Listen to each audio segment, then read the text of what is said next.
All right, welcome to Two Guys One Take. My name is Noah, and that is Turner. And Turner, the Hoosiers are freaking champs. They're freaking Hell yeah, champs, man. as they deserve to be. Undefeated, 16-0.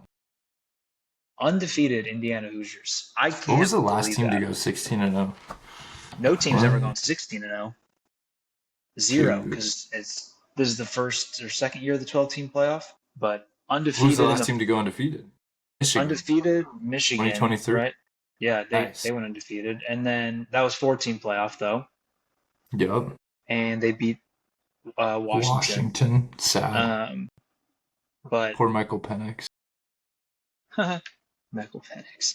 He's never going to Um, be able to do anything like that again. Never ever, dude. Never ever. I feel bad for him, dude. Apparently, according to Baker, Mayfield Stefanski treats his quarterbacks like shit, so feel bad for him, dude. But Baker's just being sidetrack. petty. Yeah, he loves that. But anyway, Indiana. I mean, it's hard to talk about the championship game without talking about the whole season, and also just like the history of the fact that coming into the season, Indiana was the losingest program of all time. No team had lost more games than Indiana in football. Um, I think 2 years ago, if somebody from the future said, "Hey, I'm from the future. There's a team that goes 16 and 0 and they win the national championship. Who do you think it is?" I think you could probably get to like 70 teams before somebody would say Indiana as a guess. Like Easy. you'd probably guess 60, 70 teams before that. Yeah. So that like that would be the same as like a couple years ago. This is gonna sound crazy now, but like if you would have said Purdue, like that would have been the same. Um, Well, I mean, not even that, but just saying that Indiana beat Alabama by 30 in the college football playoff. yeah, even Even like just that 5 years fact. ago, that sentence is fucking crazy.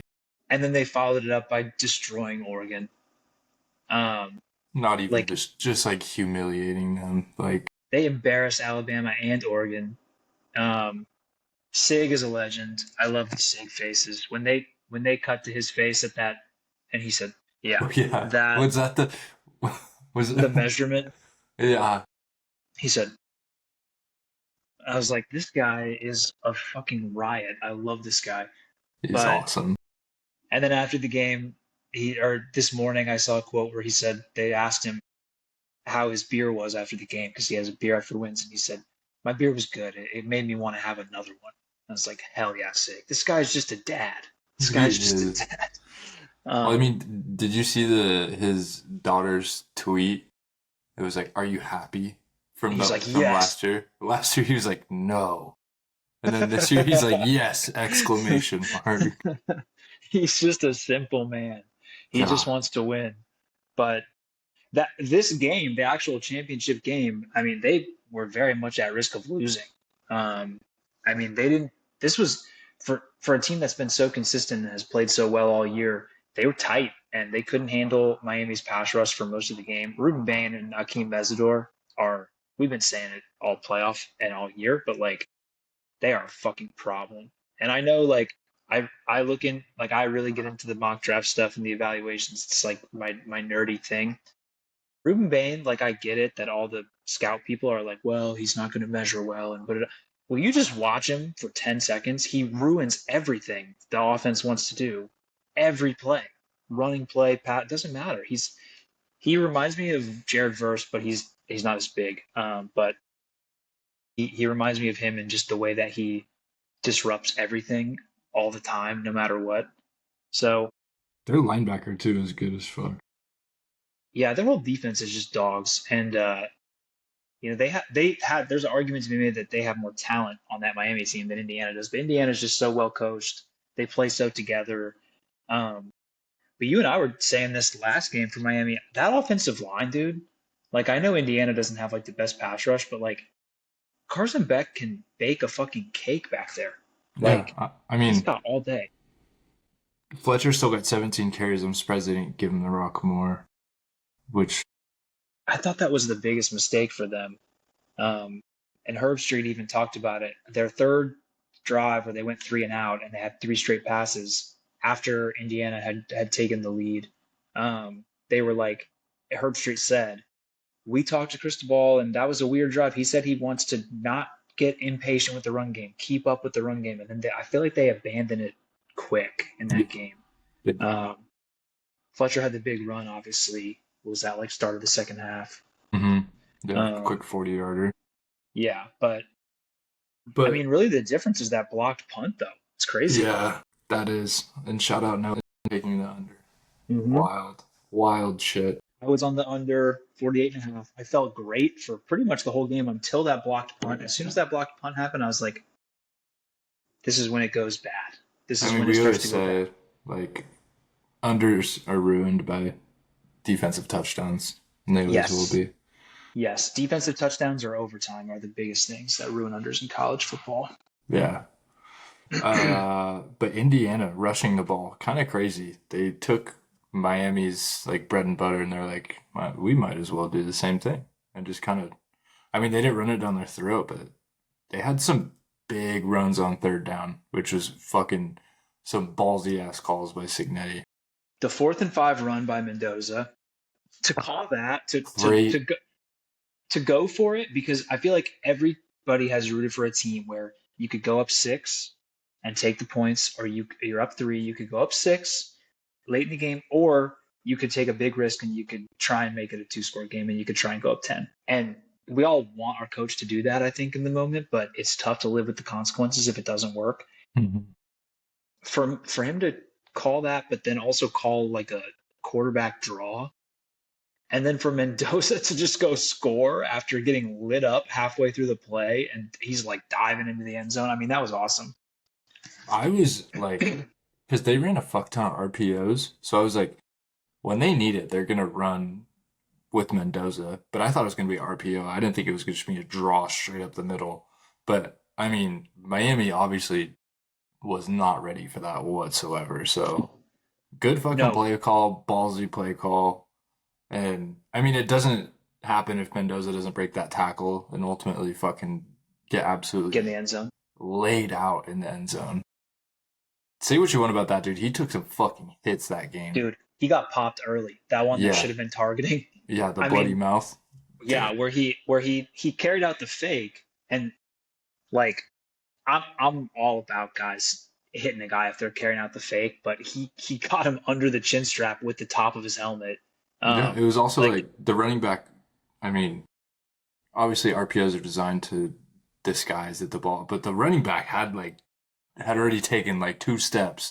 it was pretty clear Mendoza did not have the ball. I think the if you want to pop a guy in that situation, you probably just give him a body blow and But like yeah, form tackle him or just just so one of he those feels ones where you. you just straighten the arm out, Yeah, just but so he just feels straight you. crown of the helmet into But the for him to chin. go just like that under his chin strap, I mean, Mendoza popped right back up and got right back in the next play, ran the ball. I mean, like, Um, you can't be that guy that fucking gets hurt in the no, natty. he's kind of a dog. I mean, I don't want to talk about him as like a pro prospect because, like you said, they do a lot of RPO stuff in Cignetti's system all year. I'm not as sold on him as a pro, but I want to stay on the positive of him just as a college quarterback and having this under his belt, a 16-0 season at a non-traditional powerhouse school. And he had so many cool moments. The throw at Penn State, that Yeah. run in the championship game, getting right back up after 2 big hits in 2 big games. I mean, he got popped that first play against Ohio State in the Big Ten championship too, and I thought he was going to be out. He was laying there like he was dead, and then he got right back up. So, I mean, just as shout out long to him. as you can just have a guy that can catch back shoulder passes, I mean, Yep. money. Charlie Becker, Yeah. dude, 4 catches, 65 yards, and like huge catches every single time. Like fourth and long, and then or was it fourth and long or was it fourth and short? I think it was 4th and 5. Yeah, Both the fourth downs were 4th and 5 from but what he I'm had remembering. 2 back shoulder. One of them like under threw, but the other one was designed. But that dude's gonna be he might be a problem. Becker's good. He can't separate, but he catches the 50-50 balls. Yeah, and he's And got size. yeah, he catches everything. He kind of reminds me of like this is going to be so Seahawks coded, but he's like a better Jake Bobo because Jake Bobo is like just huge and out there to block. But like also when he's had to play, he catches everything, but he Yeah, just can't run by you. yeah. Um, and I I mean, think Becker's like that. yeah. I was gonna say a really weird comparison, but like I'm ready. late Devonte Adams, like now Devonte Adams, like doesn't have the That speed to is get by you, has the hands, size. if Becker ends up being Devontae, that's crazy. Um, You heard it here first. you heard it here first, just like you heard about Drake May and Harold Fannin. Um, but this Indy team is really easy to like. Cignetti's easy to like. I'm happy for them. I wanted them to win, but I was happy it was a good game. And I wish I could say I feel for Miami or for Beck. I really just don't find Beck to be very likable. So that's on me. It's probably a personal thing, but I just don't find him to be super likable. He wasn't a guy that I was like, yes, redemption for Carson Beck. I just find him to be just kind of I mean, annoying. So I don't even think he thought he was gonna make it this far. But another thing I have to say, I don't know if you saw any of this like tree that went on, but so you know how Carson Beck was dating one of the Cavender twins, yes, and that's how um Carson Beck got to Miami, was essentially following her. yes, But what started this all is the Cavender twin was at TCU, and then Haley Van Lith transferred to TCU. So then that made the Cavender twin transfer to Miami because she wasn't going to play as much. So Haley Van Lith got Carson Beck to the Nat. I like that. I like all of these things coming together, like the webs. And where Yes. does Jake Ferguson come into this? Because he's dating the other Cavender twin. So he became a Cowboy probably because he thought everybody was going to be at TCU. But then Hmm.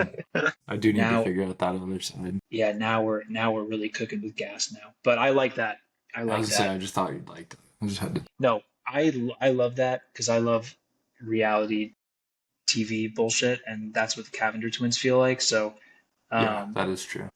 so I'm a fan of that. I also like that Carson Beck got his car stolen and then immediately.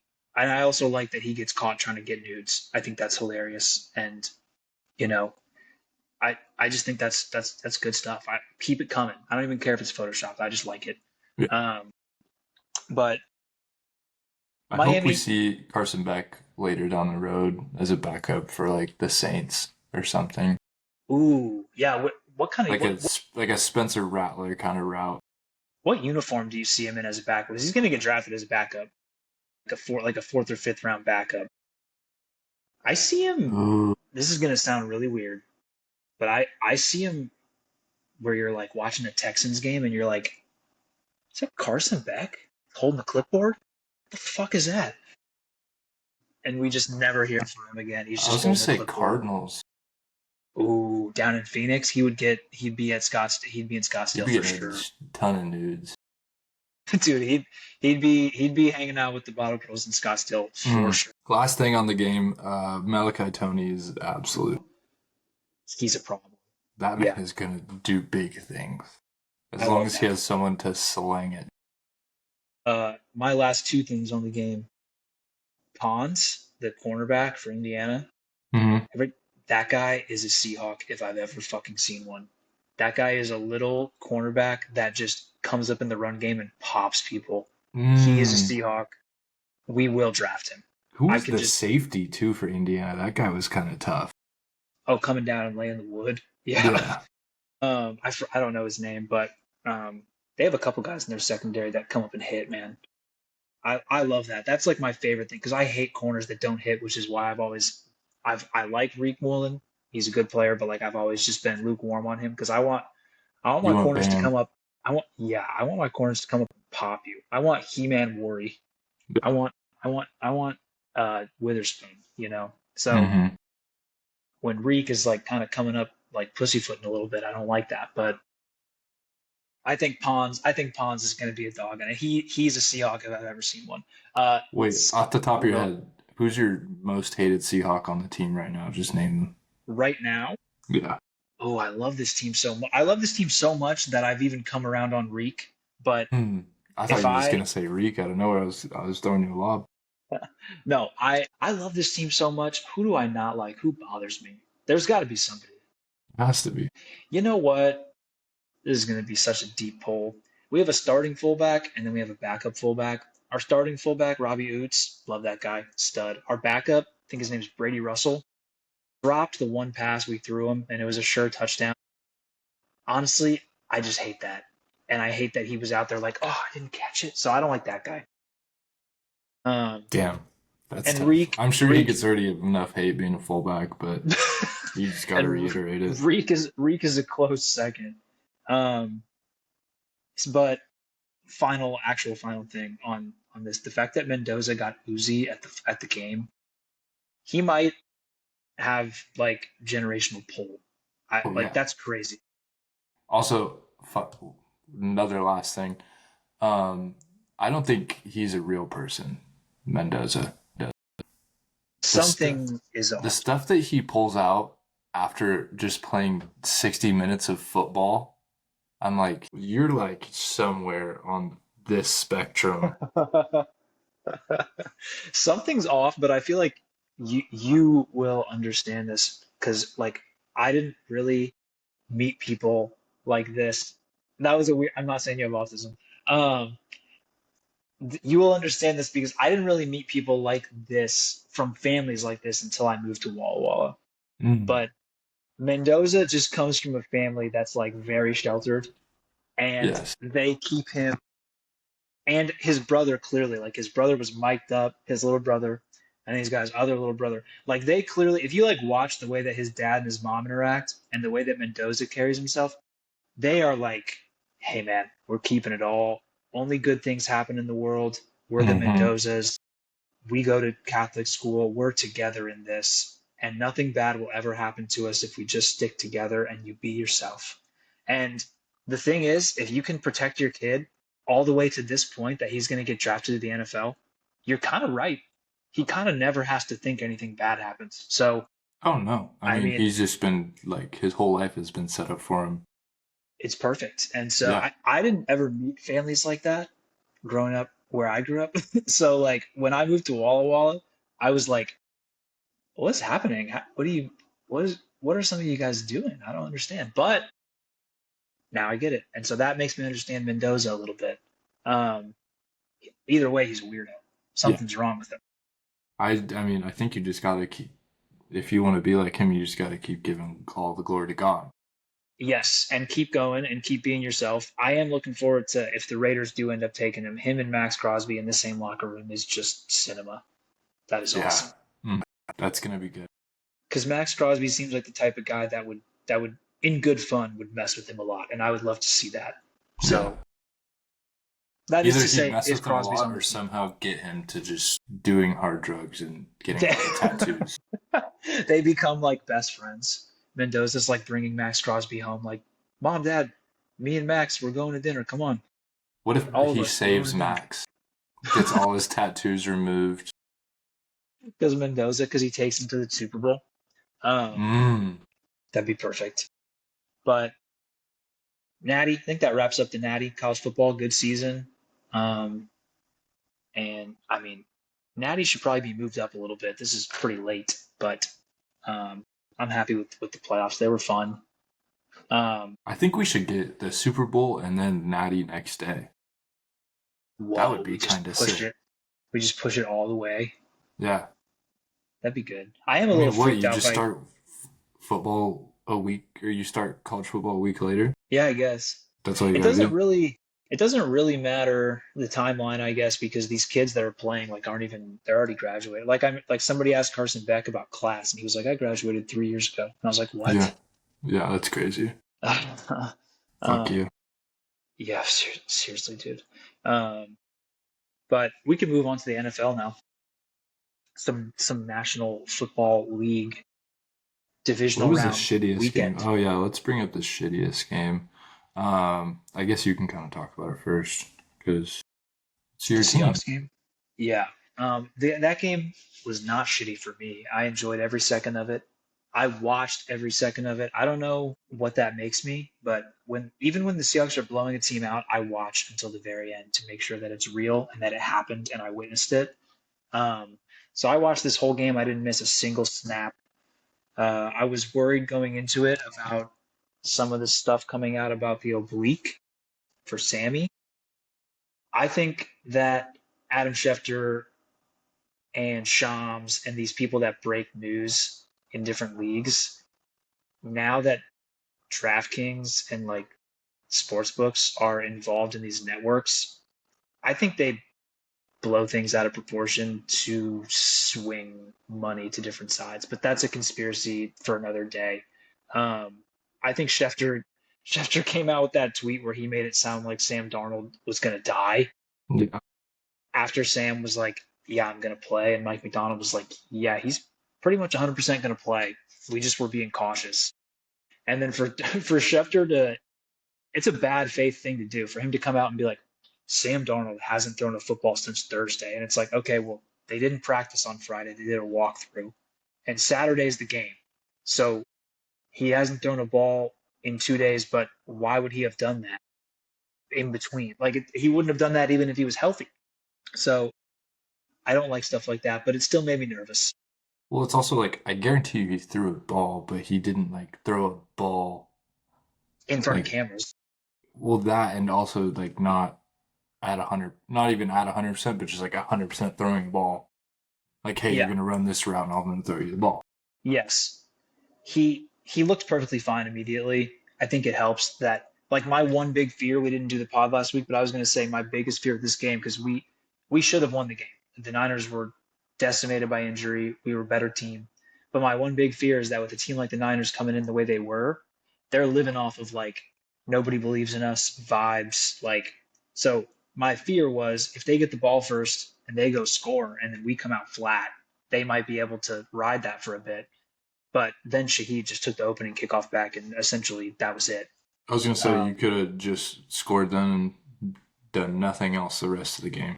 Literally, it would have been 7-6 if we just didn't do anything the rest of the game, which would have sucked. But um, that was fantastic watching the watching him run that back.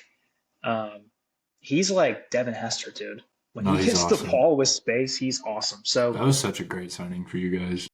such a huge trade midseason. Shout out to Schneider, man. He's been cooking all year. Yeah. Um, I love how they show him now. I feel like they didn't used to show him before. They always show him. They always show him now. They always show you when you're cooking. I like that they showed him in week 18 and he was sweating up a storm in his pits, Mm-hmm. dude. Big time. It's so funny. He just looks like every other guy that rents a car from Enterprise. I don't know why. Yeah, you look like you'd see him like just like at an airport bar. And he'd be like, "Yeah, I'm in insurance." Yeah, I sell He'd life insurance. be like, "Yeah, I work for farmers." Shout But out, shout out K9 though. yeah, K9 three tutties. Shout out to JSN catching the touchdown. Shout out to Lenore, our biggest fan. God, I love that guy. That's the guy's the gift that keeps on giving, man. And shout out to I just love our team. I love this Seahawks team. Nobody, it's a very selfless team. Like there's times that people could do things that are selfish that would be detrimental to the team. Um, Reacting to Lenore or Trent Williams being jackasses, and they just don't do that. Um, JSN doesn't care if he has 0 catches or 100. You know, it was kind of Cup's day catching the ball, other than the touchdown to JSN. Like Cup had like 4 or 5 catches. I am sad that Sharp tore his ACL. He's been huge as a backup change of pace guy, but it's Cam Akers time behind K9 now, dude. It's Cam Akers time. I don't know what to tell you. Um, yeah, that's honestly all I have for that game. And the Niners, this is my last thing, just on the Niners. Great season. Respect to them for they're my most hated team. I hate them more than any other team. Really? Respect to them for battling through like Fred Warner, Nick Bosa. McCaffrey wasn't 100% by the end of this game. Pearsall was in and out of the lineup. Like Purdy missed time. I mean, they had Trent Williams missed time. Kittle, obviously, they haven't had anybody, and so Shanahan scheming that up. Big respect for that. I do just have to say, I think it starts at the top of some of this shit. Say the most insane shit in the media, and they just seem like a really immature team for how old they are, especially Yeah. Trent Williams. Like some of the stuff he says, I'm like, you're 38, dude. But then you look at Shanahan complaining about the schedule, complaining about stuff in the media Any about Sam Darnold. all the time, complaining about stuff. And it's like kind of starts with you, even though you're an offensive genius. And I respect the shit out of Shanahan, but like have a little like leadership in you, I guess, with the team. Just some Um, sort of decency. Like you're the face. I mean, you're the face of it all. You want to say like Brock Purdy or Christian McCaffrey, face of the franchise, yeah, but it's you. that's just always rubbed me the wrong way. Like I would rather my coach go up there and lie and say, "That's the schedule. We got to play. That's our mentality." But when you get up there in front of the media and you're like, "Well, it sucks that we have to, that we're not getting. We have an extra. They have an extra day of rest." It's like your team like feels that from you, and then it's like, I mean, we've all had coaches like that in any sport growing up that complain a lot, and it just trickles down. So, um, yeah, that's all I have in the Niners, though. My biggest thing on I mean, what you just brought up, as far as like Shanahan when he said something about whatever they shot up Sam Darnold with, and I'm like, Portal. dude, what the fuck did you do with Christian McCaffrey all season long? Everyone said last year, all of the doctors that came out, they said this dude might not even walk again. How the fuck did he play a full season and almost win Offensive Player of the Year? Portal is like readily available in every NFL locker room. Everybody uses it. I mean, Chris Long, his podcast is great. He's been very open about the fact that he wouldn't play without a Toradol shot at the end of his career. Like he needed it, and so like Trent Williams was shot up with everything too to get out there. So it's like I don't know, he just comes off as like one of those guys that's always trying to be like clever and like get the upper hand and be kind of snarky, but it's like you know sometimes that doesn't get you very far in terms of just like leading the team, even though he's probably other than McVay like the best play caller in the league. He loses other aspects of the team, I think, with stuff like that. Um, but shout out to the Niners for a really good season though, and for not scoring any touchdowns against us for 2 straight games. I liked that. It was sick.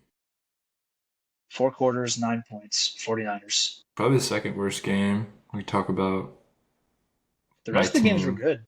my last team left. This game, I mean, for those who don't know, for those who watch the podcast, the Patriots are the last team I've left in the Noah Turner NFL draft playoff version. Um, Yeah. and it looks like they're getting to the Super Bowl because, well, we Diddy. can talk about that later. Yeah. But CJ Stroud was just like, "Hey, you guys want to win this? Here you go. I'm gonna give you the ball 1, 2, 3, 4 times." And at the same time, Drake May was like, actually, I don't want to win this for about 3 quarters of that game. It was crazy. That was probably the worst game of the weekend, other than like mine was a blowout. But like, I mean, I loved the Patriots Texans game because I love when it's sloppy like that. I love when it's ugly and it's bullshit.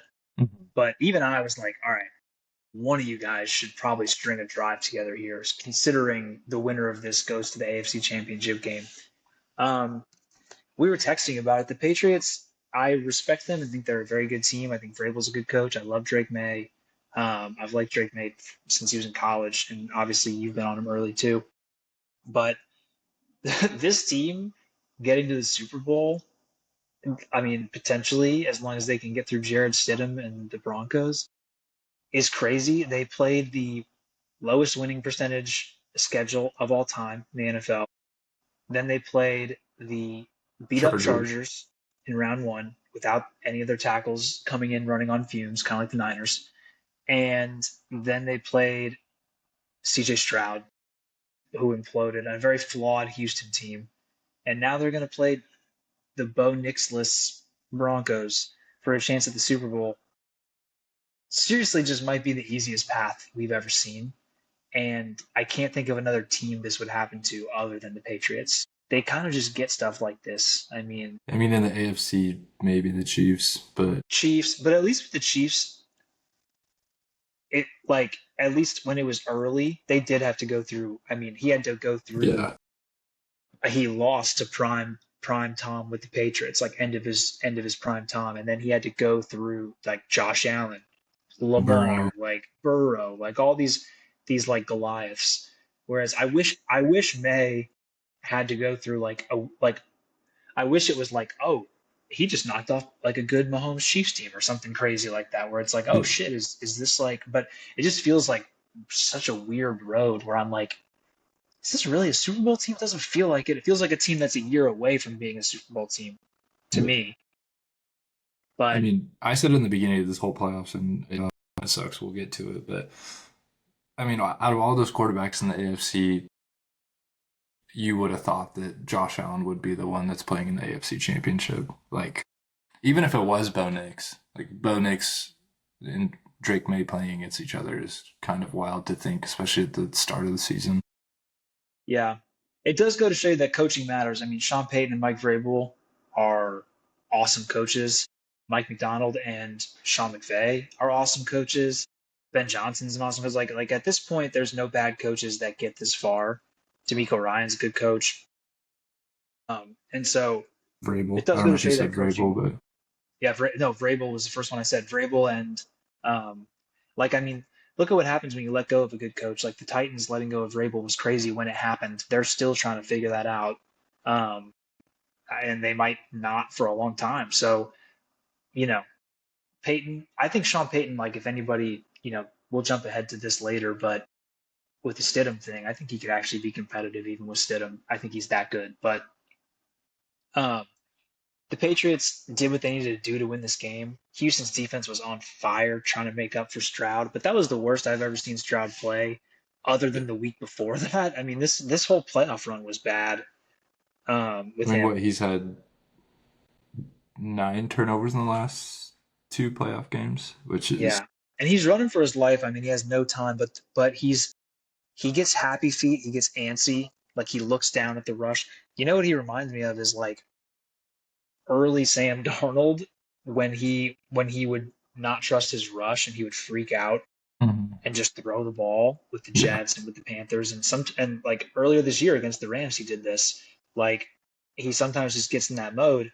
Stroud has a little bit of that. I mean, I don't want to compare him necessarily, but Cam Ward this season too, I saw a lot of glimpses of that where he's just running for his life and he's throwing up a Hail Mary while he's getting just laid out. Like that, I don't know if it was a first or second interception, but that should have not happened.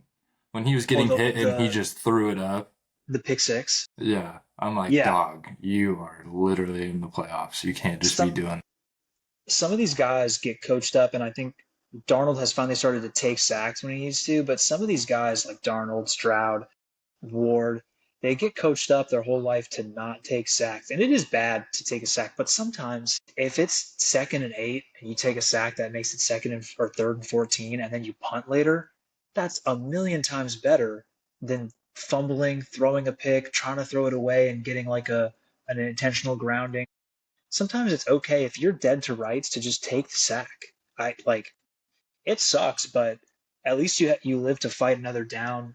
And who knows, 3rd and 14, you might run a draw and get the first down. I mean, we've seen that Well, before. I So mean, it's like, even if you do punt, like, there's a big probability that they muff the punt or they fumble on the return. Like or you anything could can get a pick, happen. or you could get a pick the next play. I feel like everybody is like living and dying with each play, and it is the playoffs, so I get it. But you never know. I mean, Drake May was liable to throw you one that whole game. He wasn't on But his A yeah, game. So no, and Houston's defense is so good that it's like Stroud was playing the game as if he had like the Bills defense, hmm but he doesn't. He has probably, other than the Seahawks, the best defense. And so, those are like those two go back and forth for best defense each week. So um, I just didn't understand why he was pressing so hard, especially when he threw that pick six. They were winning the game. It was 10-7.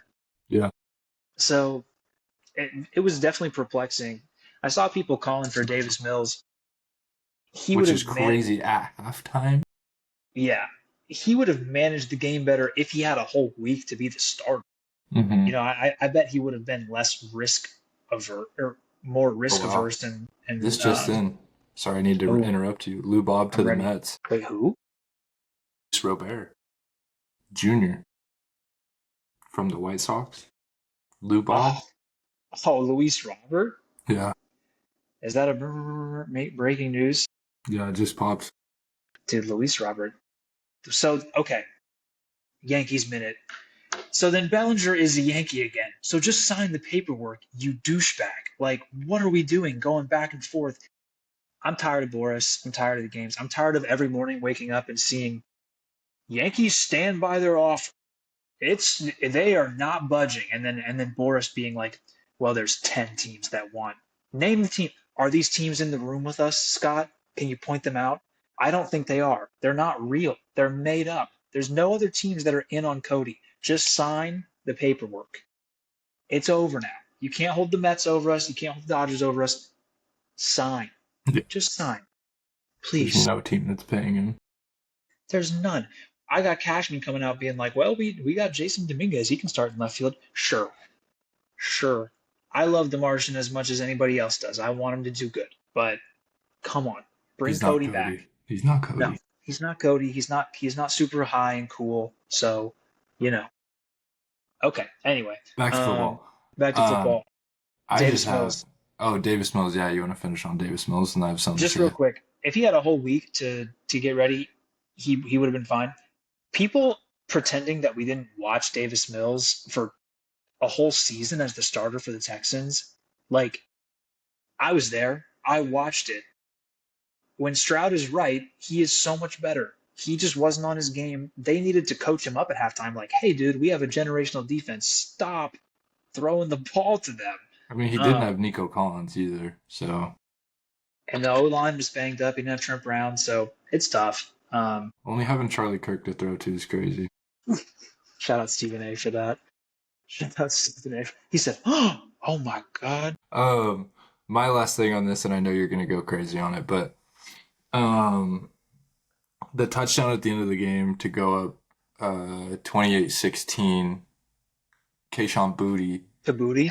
Yeah, when they reviewed the call, I know we were texting about it, but I mean, we do this often when we just think of what is a catch and what isn't. But we both of us agreed, we were like, no way that's a catch. Like they're reviewing it, it's coming back easy. And then just the most nonchalant thing after commercial, they just come back and go, oh, it's a confirmed touchdown. We're like, what the fuck? Like full just ball hit the ground, moving, and then he like brings it back.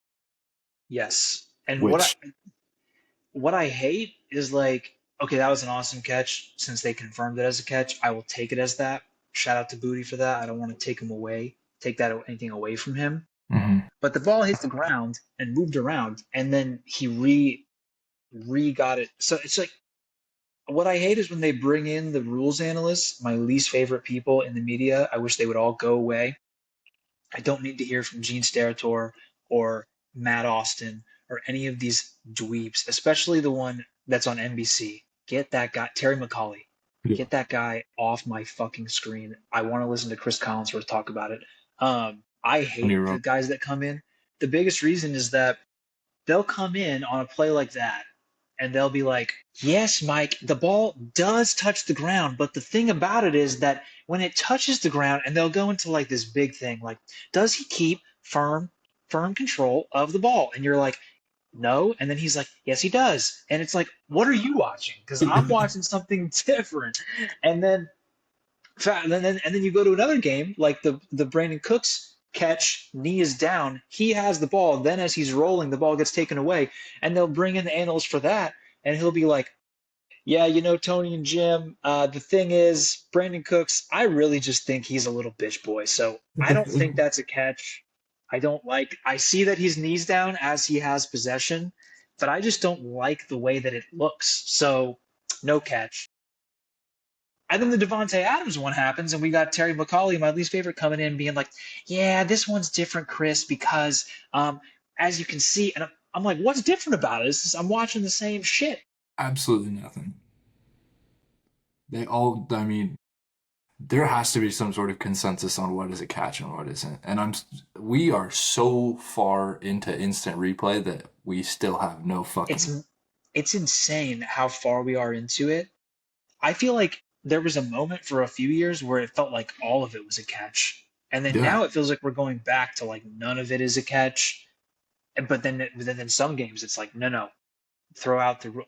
And it's like, what the fuck is a football move? We started on that shit, dude. I mean, Or it always takes me back to the Des Bryant catch, yes, but Des not caught it, catch, and then the Jesse James catch, but but not not catch. but not catch. Instantly ruined my childhood, but it's okay. That's The fine. Des caught a game though, seriously, like I feel like the meme where it's like the astronauts and they all have the gun pointed at each other and it's like Oh yeah, Earth and it's like I feel like it's like from so behind. they it's like so they were all a catch and it's like yep, always were. All of them were catches and you're like fuck, they were all catches because Des that was a catch going back to that. Like it's just I just don't get it. I Yeah, just don't get that's it. the dumbest shit. I mean, a catch, and then they break the plane, and then now if they catch it, break the plane, just plays over. It doesn't matter if they like fall and Yes, the ball gets jarred loose or some shit. yes. Unless you're Isaiah Likely, sorry to bring up the Ravens and Steelers game, but that was a touchdown. I know it I helped you, It but happened like the next week with Roman Wilson too. He caught the yes, ball and then yes, he took like two steps and it got hit out of his hand and they called it a touchdown. yes. And so when Likely did it against you guys, that was I was happy for the Steelers because I wanted you to be happy on the pod. But like that was a touchdown. Yeah, Even my dad texted sound me and was touchdown, like, "What the fuck? That was a touchdown." And he's a Steelers fan. and they would have won So that game. yes, so I'm tired of like them coming in and being like, they have to do a move common to the game. What the fuck does that mean? So the booty catch, cool. I'm happy that he caught it. That was awesome for him. Um, but That changes the whole trajectory of the game though, because that I mean, yes, if he because that was on third down, he drops that. They're punting, and then CJ has the ball with I think it was like 6 minutes left, down five. down five. And I mean, there's nothing that suggests to me that he couldn't go get a touchdown. I know, like, go have one scoring drive mounted. I mean, he did make a couple, like the touchdown throw with guys in his face was awesome. Like he can do that. So I still like CJ. I still think CJ's good, but he definitely has a lot to work on. Texans, they're kind of Lynch rather repeat. They win a wild card game, they lose a divisional round game. They can't. They've never made the conference championship ever. Um, so they're still on the path to get to that. I think D'Amico will get him there. I think D'Amico's a good coach, and I think Stroud is good too. So I still like their core that they have going on. And I'm always gonna bring it up, but I think Bryce has got it. I think Bryce is a He, little bit up. Like if there's a stock, I think Bryce yeah. is just a tiny bit higher. Even If though we could trade it on Kalshi, it'd be pretty close to 50-50. Shout out Kalshi, by the way. What an insane app. that's shit's not gonna. Yeah, I don't. What are they gonna say in the post game interview? Football, knee, elbow, toe. I'll put Fuck. $1,000 on "All Glory to God" by Mendoza. I'll put my life savings on It's that gonna be shit. minus 10 million. Um, but let's talk. Let's talk You want? Bills. Bills Yeah, Broncos. yeah. Let's talk Bills. You can go on the Bills. This is, I mean, Uh, Coolest experience I've ever had watching football. By the way, for those who don't know, I went to Walla Walla, back shout at out Walla. hometown. Um, for those who don't know, my lovely girlfriend's dad, Doug, he's a dentist. Um, Shout out and Teeth. yeah, and he was cleaning my teeth doing a checkup. There's a TV just above the, like, I don't know if it's an operating chair or whatever, I don't know, but turns on the Bills Broncos game. And What a stud. we're just having the time of our lives, just watching that game while I'm getting my teeth cleaned. Best You're like, dentist experience I've ever had. If you you're need your like, can teeth I? cleaned in Walla Walla, go to Douglas Ritz. You go to Um, Doug. You're like, can I stay here for 3 hours and get my teeth cleaned? This is great. it felt like it. We were there for a while, but great game, all around. Fantastic game. Sean Payton's a fucking wizard calling those plays, dude. He kind of just gives you some generic shit on first and second down, and then third and fourth down, he's like, "Oh, I'm gonna give you the fucking just kitchen sink right now." Yeah, Marvin Mims, he surprises me. I swear to God, every week, like I just look at some prop bets, and Marvin Mims is like his over under is like 40 something, and then he has like some games where he gets like 110 receiving yards and then like four, and I don't know, really impressed me this week. James Cook's also one of those guys that either gets 1,000 yards or five. Um, but he showed up for this game. other than the Uh, fumble. Really, yeah, that fumble, and then coming down end of the half, Josh Allen's fumble as well, which was probably one of the dumber things I've ever seen in my life. Really bad. And ultimately, that's kind of what lost him the game, which is really sad. Yeah, I mean, I agree with you on Peyton. Peyton is such a good coach, and he also, what I appreciate about Peyton is some of these really good play callers, some of the younger ones like McVay and Shanahan, will sometimes get like tight butthole when like it's fourth down and they have to make a big call. They get a little tight. Peyton just fucking whips it out and puts it on the table. He's like 4th and 6. I'm gonna throw it to a fucking O lineman. I'm gonna have him pull and then I'm gonna throw it to him. Fuck you. And you're gonna have to deal with it. Like he's like one of the only coaches other than like maybe Dan Campbell that will like ballsy throw, but he's a better play caller than Campbell is. But like I just think about Campbell where it's like 4th and 4. What if we just threw it to Penei Sewell? And you're like, what? And so, but it works. And so I love that about Peyton. But it really comes down to, you know, I was as pissed as anybody about the Brandon Cooks catch turned into an interception. And then I really didn't like the two pass interference calls, not because I didn't think they were pass interference. I did think they were pass interference. But if you watch that game in its entirety, shit like that was happening all game on both sides. And they were letting it happen. They were letting Which them I play. love it. I love it when they let them just Yes, hand fight and then you can either make the catch or not. But like I'd to rather let them play. make But if you're those going to two set calls that, in overtime is fucking yes, wild. if you're going to set the, especially if they had been calling it like that all game, cool. You're calling it ticky tack, then I'm not going to do that.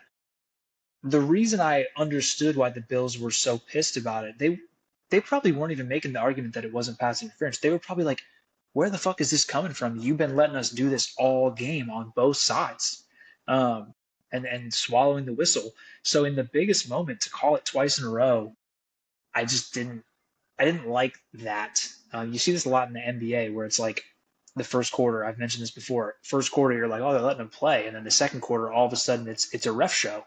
And the NFL has this problem too sometimes. So I thought that was what was glaring about it. Not that those weren't pass interference, but that they had been letting them do that all game and not calling it. So to switch up like that was crazy. I think the karma for that was Bo Nix breaking his ankle right before.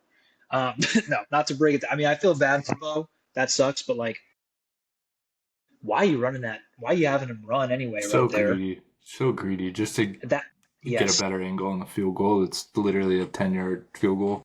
and that's where we give Peyton his flowers. But sometimes he flies a little too close to the sun with shit Yeah. like that. Mm-hmm. Um, and I think I mean, sometimes he really wants Bo Nix to look good because that's his guy. He drafted him high as shit, higher than anybody else had him. That was like, I'm going out on a limb. This is my guy. He does anything to make Bo look good. and he So, called his shot, dude. He was like, I'm going to come in here. I'm picking my quarterback, and we are going to the promised land.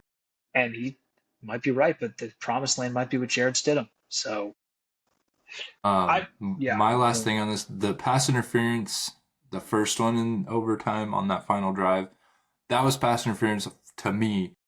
The second one was crazy ticky tack, right? The Trey White one. Yeah, Yeah, like that was he literally just hit his hand like in midair, and that happens. You could call if that's how ticky tack you want to get, like you could call that every single pass play, yeah. no matter what.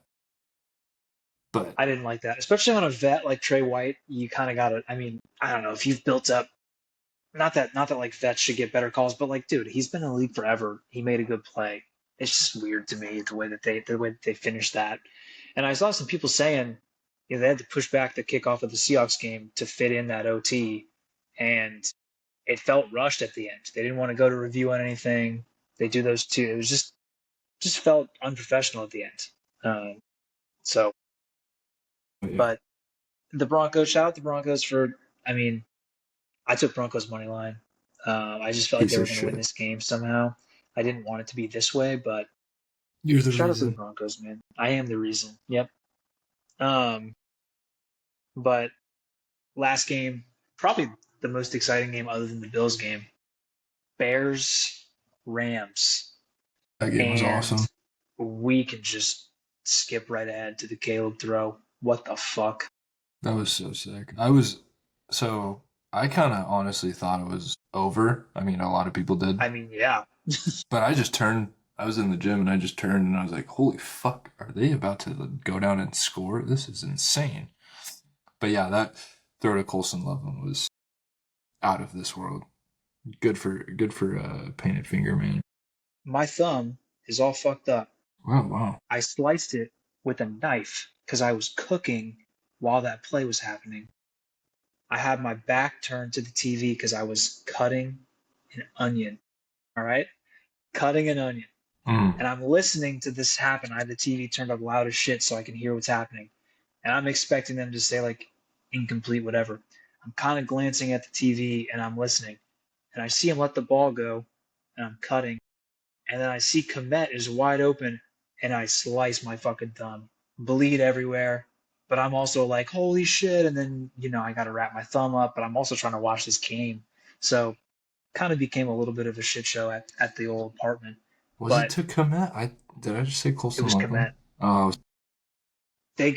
Both big tight ends that were 84 and 85. So shout out to Komet for that. The video from the Bears social media lady where she's got Komet perfectly lined up and he hits the home run right into her iPhone after catching that was fucking sick. that was sick.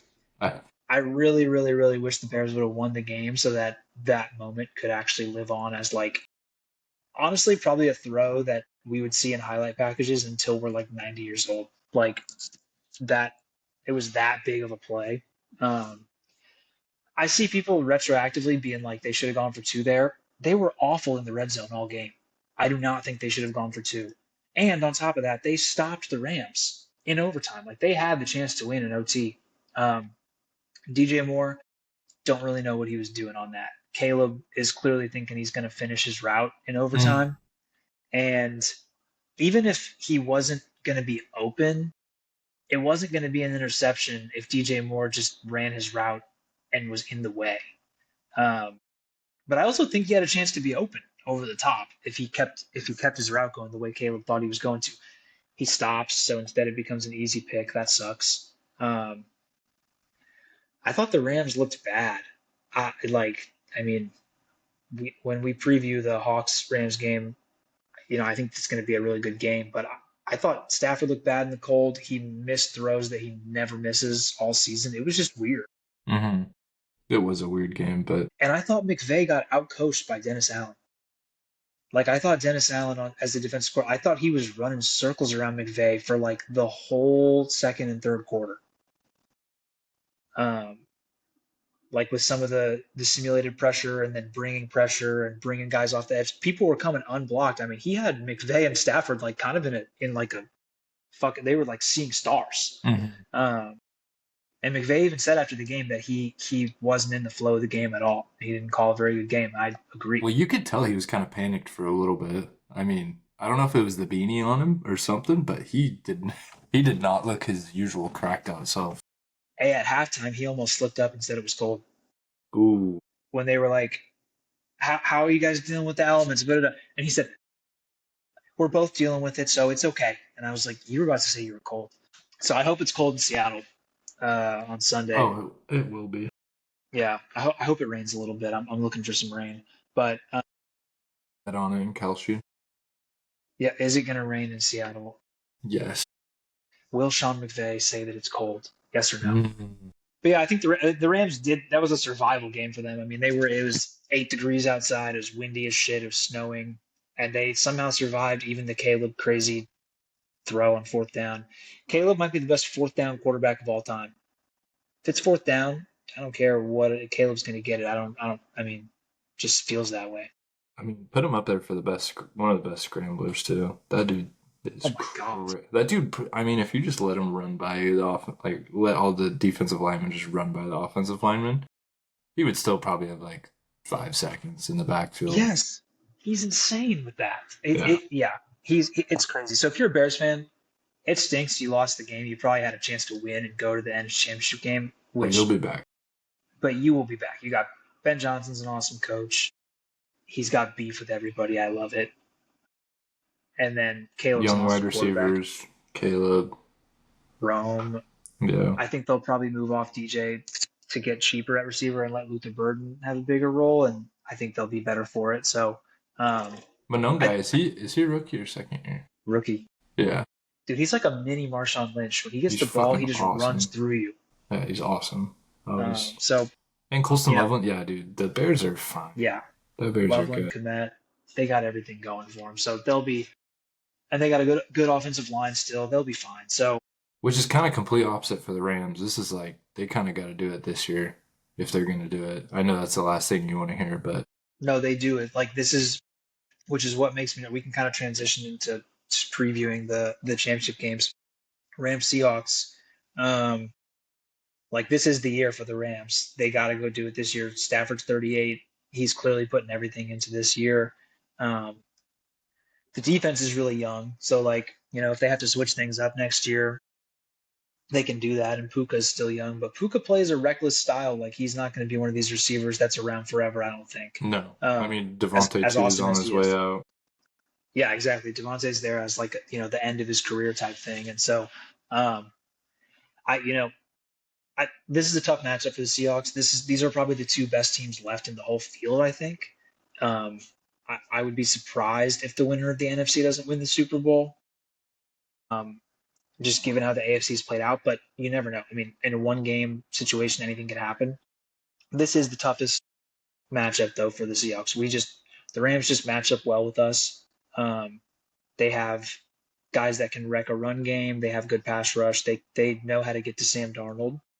And McVay is one of the few offensive minds that can have McDonald a little bit flustered sometimes, calling the defense. And so home field advantage is huge. That's big. Um, the home field advantage is back in Seattle. The fans are back. They're spending money to go to the games, which is good. Weather will be big if it's rainy or if it's extremely cold. I think that will be big. Um, I feel confident that the Seahawks, if they play their best game that they're capable of playing on defense and they can produce at least one Stafford turnover, whether it's a pick or a fumble, I think that they should be able to win the game. But I think it will be very close. Like the line's 2.5. I think that basically means with home field advantage, it's an even game. I think it's like a 3-point game, one way or the other. Um, like these teams have played twice. The Rams won by 2. The Seahawks won by 1. Both games were crazy. Both games had a lot of things happen that aren't normal. Like 4 picks from a quarterback in one game, not normal. 2-point conversions and punt returns, not normal. So I think if both teams play just like a standard game, it will be very even, like 27-24 final score type of game. But I do feel good that the Seahawks can win the game because of the home field advantage, the weather, and just the road that the Rams have had to take to get here. Going to Carolina, tough game. To Chicago, overtime, extremely tough game. Versus the Seahawks, bye week, sit their starters for the entire fourth quarter in a game that was over as soon as it started against the Niners. I just think they're. I have a lot of. I'm putting a lot of pressure on this game, like because it's all lined up for the Seahawks, and so if they are to lose this game, that would just be super devastating. Because I don't know if it's going to line up like this, in a long time.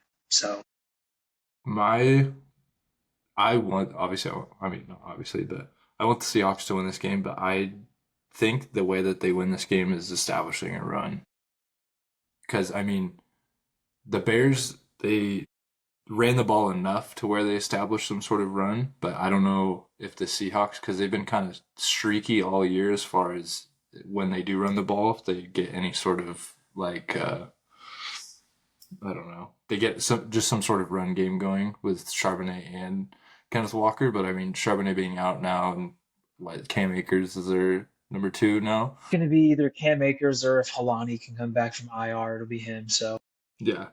So I mean, if these boys can get a run game and then like then I think the pass game opens up with Sam Darnold. But if they just have to rely on Sam Darnold in a playoff game, like if you're going shot for shot against Matthew Stafford, I just don't see how the Seahawks come out on top. I mean, you look at the box from the Rams Bears game, they literally threw the same amount of passes, and the only thing it came down to was obviously Caleb Williams throwing 3 picks, Yeah, which I think I think I've been encouraged by the Seahawks the past like 5 weeks, their run game just being really consistent. Kenneth Walker's finally like just running forward and yeah, not trying to like go side to side all the time, which is great. When he just runs forward, he like one cut and go, he's elite. So I've been super encouraged by that. Um, I think the big thing for us on in this game obviously is going to be limit how much you're putting on Sam, run the ball like you said. On the other side on defense, the Rams have been one of the few teams that have been able to sort of run the ball. Like in that second game, they ran the ball pretty good with Kyron against Seahawks. The Seahawks don't let anybody run on them. Doesn't matter who it is. So I think they need to if they need to stop their run game as well and not let them have these big long drives where Kyron Williams is just getting 6 yards a carry. That's where I think the home field advantage comes in and being able to kind of call your shot defensively. So we'll see. These are the two best teams left, like I said. Definitely the two best teams in the NFC. So it's nice when it works out where the two best teams do end up in the championship game, but it is stressful when you're a fan of one of the teams. So um, I'm looking forward to it. I wish I yeah, could go. The that tickets would are be sick. fucking insane, Yeah. but I think it's gonna be a classic either way. Hmm. Um, and if the Seahawks get to the Super Bowl, I'm gonna be unbearable for 2 weeks. So just a fair warning to everybody. Oh, my last thing on this game it just came to mind, but I feel like both these teams throughout the whole year they've like been pretty reliant on big plays, and Explosive plays, yeah. yeah, and I don't think their team has really been well when they have to like have slow, methodical drives. I think they kind of get burnt out a little bit. So whatever team is going to limit those big plays, I mean, obviously JSN on one side, Puka Nacua on the other. Um, I don't know. Both running Yeah. backs are pretty even. I guess. Well, I mean, both quarterbacks this year have also been pretty even. So Stafford, I trust more just from like the longevity. He's won a Super Bowl. But Sam like has really the narrative is a little overblown, and I might regret saying this if he has a shitty game against the Rams, which could totally happen. I would not be surprised. But he's really only had one bad game all year, and it was against the Rams the first meeting.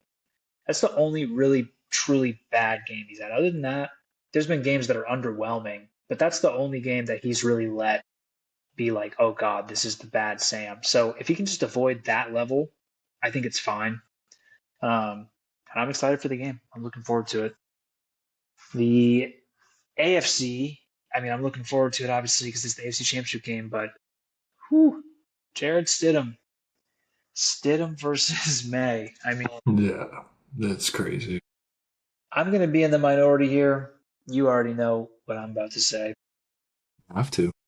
Broncos country. I kind of Jesus. believe in Stidham. Do you believe in Stidham or that defense? I actually don't believe in the defense very much. I think the defense is overrated for the Broncos. They were awesome at the start of the year, and they can definitely sack the quarterback.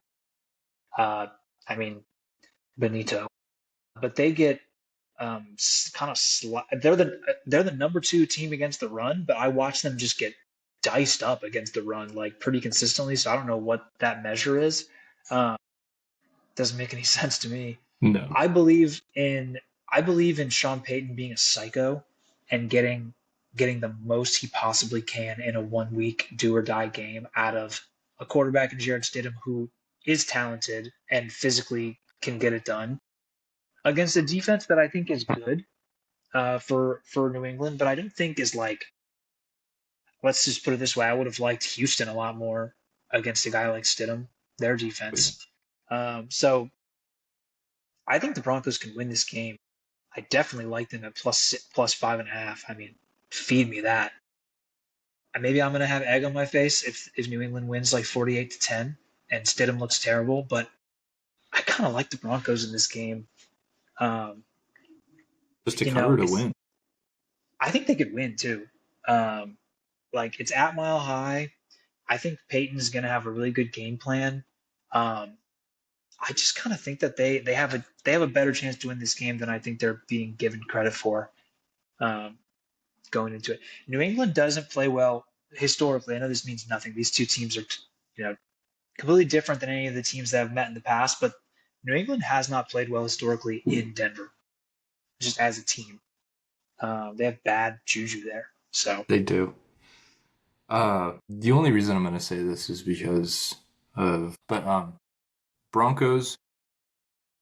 I also do think they have a shot to win this game. A lot of people have been bringing up the JK's coming off IR, and he will probably suit up for this game. I don't think that has a whole lot to do with how the game's going to go down. Um, Sean Payton's definitely have some ready for this game, and I just think back earlier in the year when the Patriots had not even a test, but when they played the Steelers, and like A-Rod didn't have a great game, but he was serviceable. He like made the right not calls, but like had the right reads in the game, and ultimately to win the game. But if Drake May is going to continue this path of turning the ball over at least once or twice a game, I don't know how you win a game against a team that's coached by Sean Payton and also a defense that is going to tear you apart the whole game. And they're not going to make it easy. So that's kind of what just I have in the back of my head. Also, the fact that, I mean, what you brought up earlier about how they haven't really played anyone and they haven't really played that good of a defense yet, I mean, other than Houston. But that's Houston kind was the of, biggest test, and they yeah. could have lost that game if CJ just played serviceable. I mean, Like, you think about the elements too. That always is a factor because the weather was kind of crazy. yeah. Um, but I don't know. I think if he's serviceable, gets the ball out quick. I don't know. As long, dude. But the one thing I do have to say about the Patriots defense, Christian Gonzalez is a fucking dog. And Milton Williams, you can't run on Milton Williams. Like that's what like the run game. I think Peyton will obviously he'll have his chunk plays in the run game with Harvey. Like there will be some of those plays, but you can't run on the Patriots when Milton Williams is healthy. So it's gonna have to come down to Stidham and the defense. But I keep coming back to okay, I think Bo Nix is probably somewhere in like the teens for where I would rank him. Like he'd be like 14, 15, 16. Maybe his best is like just barely in the top 10 when he's like at his best Mm-hmm. as a quarterback. So how big of a drop off is it to Stidham? We haven't seen much to Stidham. He started 4 games in his career. 2 of them have been okay starts, and then 2 of them have been not very good. But he's one of the highest paid backups. Peyton has talked about him pretty glowingly the whole time he's been in Denver. He was drafted by a good Patriots team that evaluated talent well at that point with Belichick. I just don't know how much of a drop off. Like if he's over a full season the 20th best quarterback and Nix is the 14th or 15th, like that's not that big of a difference to me.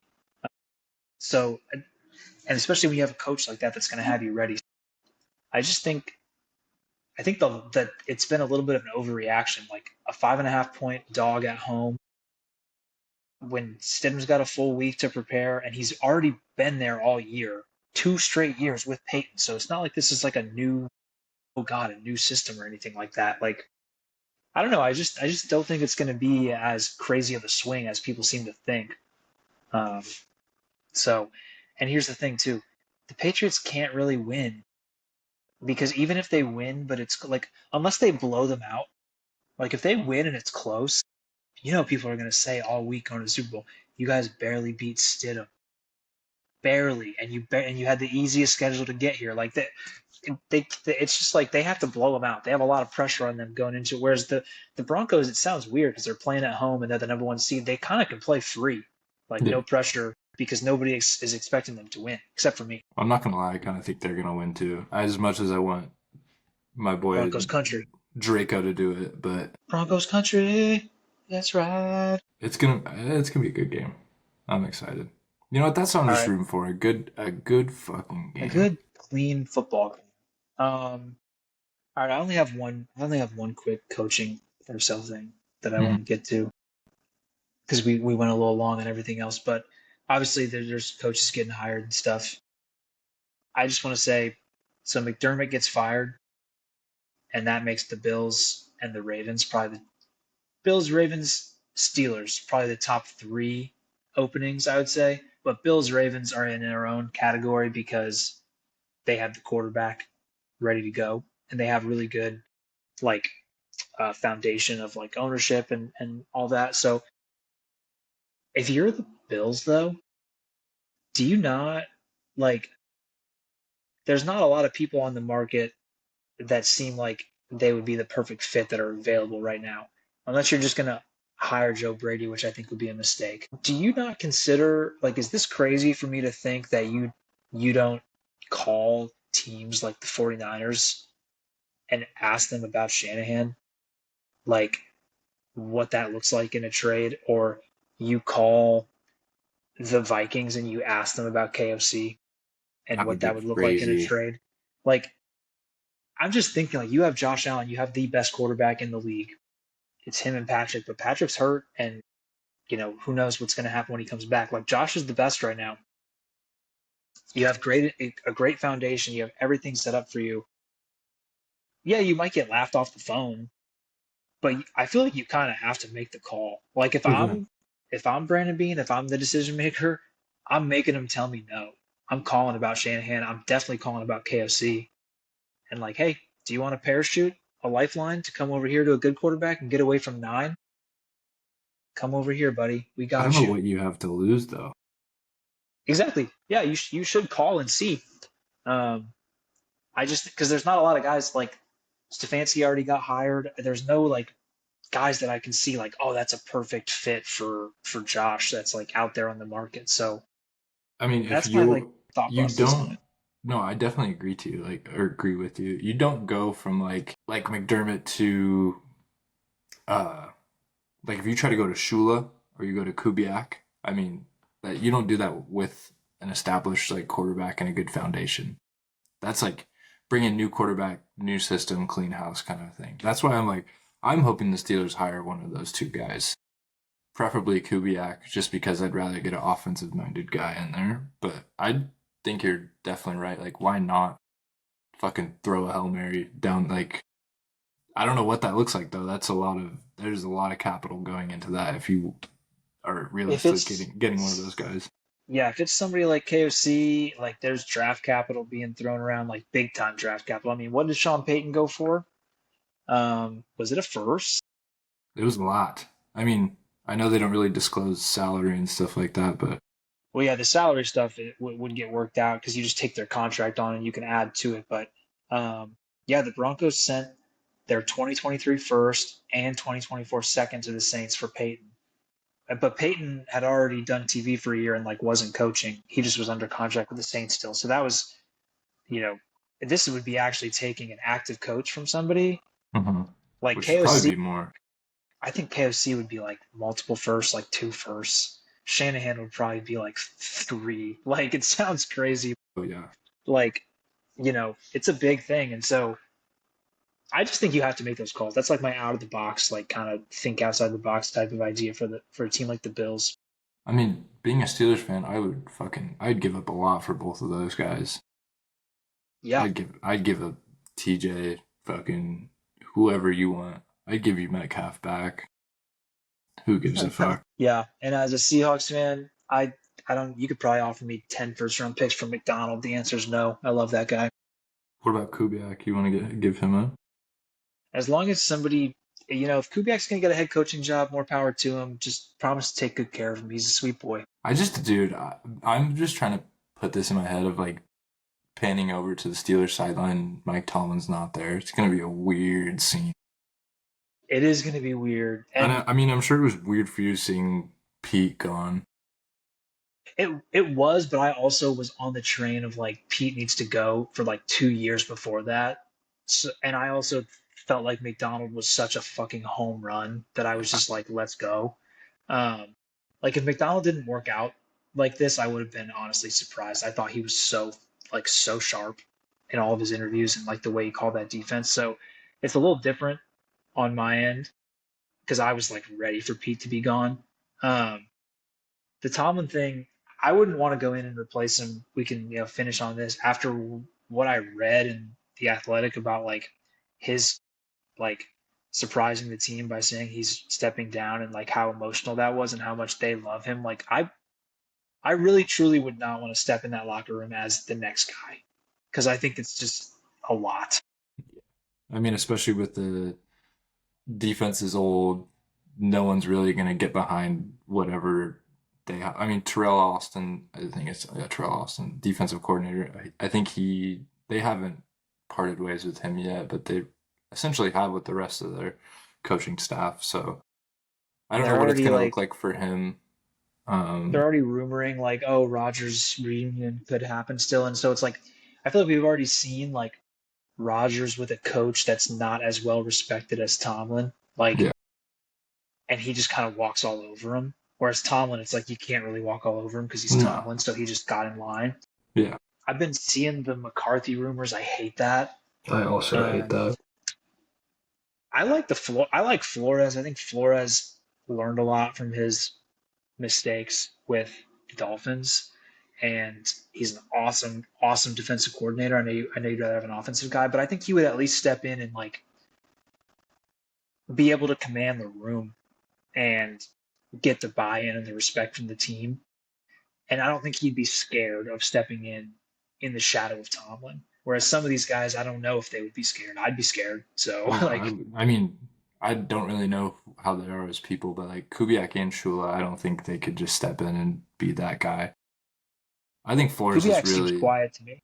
yeah, I think Flores is really the only guy, and I wouldn't be surprised if you hear an announcement within the next couple of days.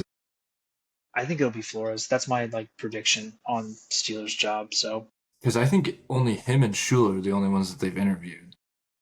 So, beyond the wait, first no, stage, yeah, because they have they interviewed interviewed Shula? I don't think they have. maybe not yet because there's like rules against it, but um I know Shula and then whoever like the pass game coordinator for the Rams, Shieldhouse, um Shula and Shieldhouse, Flores and Jesse Minter all got initial interviews. And apparently they've talked to McCarthy. I don't really like that. I think Flores is going to be the guy, but they're a little unorthodox. Like if they think Shula can come in and command the room, or the Shieldhouse guy can come in and command the room, they'll just do it. Nobody thought they were going to hire Tomlin Oh back, no. when he got hired. Which is crazy to think that you wouldn't like. I mean, what you said about stepping into that role is going to be tough, but as a coach, I don't know how you wouldn't want to be frothing at the mouth for this job. Like they've had three head coaches since 1969. You think about what the Browns, they've had three head coaches in the last like 2 years. Well, and I'm thinking about this from like my perspective as a regular person. Like I wouldn't want to step into that, but these coaches are egomaniacs because they have to be. They all Hmm. think like when somebody accepts that job, Chris Shula accepts that job, he's not thinking, "Oh God, I'm in Mike Tomlin's shadow." He's thinking, "I'm gonna fucking kill this. Like, Yeah. don't worry about me." Like, no coach steps in like, "Oh God, I hope I do well." Like, they have to have the attitude that they're gonna kill it. So unless you're Nathaniel Hackett, the worst coach I've ever seen, he clearly was like, "Oh golly gee, I don't know if I can handle this." Like immediately, but um, Wait, last we'll see. question. Who's Jeff Yes. Halfley? Defensive coordinator of the Packers. He is now the head coach of the Dolphins. Doesn't he just have a face where you can just picture it panning over to the Dolphins and it's like 31-3 and they're losing and it's like Jeff Halfley is 0-8 to start his first season as the Dolphins head coach. I can't wait to see that. That is going to happen. That's not even an if. Yeah, that's tough. I was reading the article in the Athletic that other executives anonymously were basically saying they were talking about the jobs that are open and they were basically saying the Dolphins are a business with football on the side. Like they get soccer games at Hard Rock, they get all the good concerts. They're in Miami, and football comes like third to all of that. And that's how the owner operates. And so that's why you go get a guy like Jeff. Jeff can come in, smile, go 6-25, and then get fired. One of Love those that. six Love that wins for will all the be Dolphins fans out there. shout out to the Dolphins fans that we love. The sideline shots of Halfley will be all time. He just has kind of a dumb face. So, and we'll leave you guys with this. Shout out to Bob Salah. You'll love Nashville. I can't wait. I love seeing Bob Salah. That dude is a fucking just maniac.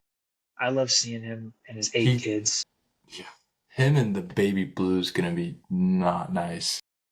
But Him I'd with rather Jeffrey see. Simmons, though, him coaching up Jeff Simmons, I mean, that guy is an animal. So I'd rather see him than Arthur Smith. Arthur Smith should just go to selling used cars. I think he should just go back to FedEx. Yeah, He's yeah. literally got just take over for your pops, dude. Mm-hmm. You've got $1 billion. You don't need to be ruining NFL offenses anymore. And shave your mustache, dude. Oh my God, shave it. But shout out to him. Well, everybody, thank you for listening. Our last episode was our most watched episode. So keep watching, subscribe, comment mean stuff or nice stuff. Preferably me. And yeah. Wait, have you watched Traders since I told you about Traders? I did see clips of that man though, and I do You guys talk the have. same. Yeah, we do talk the same. It's kind of like an asshole, like sarcastic, just Yes, but it's very dry and it's yeah, deadpan. And yeah. but he has the same cadence. And so I get a little freaked out sometimes when I'm watching the show. I'm like, Turner? That's me. But well, all right. Well, shout out to Traders and shout out to us.